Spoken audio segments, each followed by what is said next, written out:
আসসালামু আলাইকুম গাইস, কেমন আছেন সবাই? আমার বাবা ঢাকা চলে যাচ্ছে, সেই জন্য আমার মনটা অনেক খারাপ। আমার মুসলমানের অনুষ্ঠানের জন্য এসেছিল আমার বাবা, এখন চলে যাবে।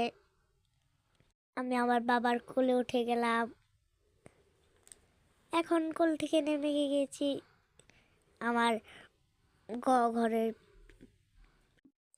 আমাদের ঘরের সামনে কি সুন্দর ফুলের বাগান দেখেছিলাম আপনাদের।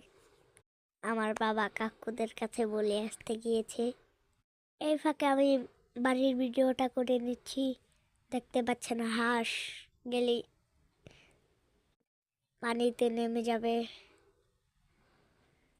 আমার ভিডিওটি ভালো লাগলে অবশ্যই সাবস্ক্রাইব করে দেবেন। আমার বাবা এই তো চলে যাচ্ছে, আবারও কোলে নিয়েছিল, এখন নামিয়ে দিয়েছে। টাটা দিলাম, বাবাও টাটা দিল। চলে যাচ্ছি বাবাকে বিদায় দিতে মেন রাস্তায়।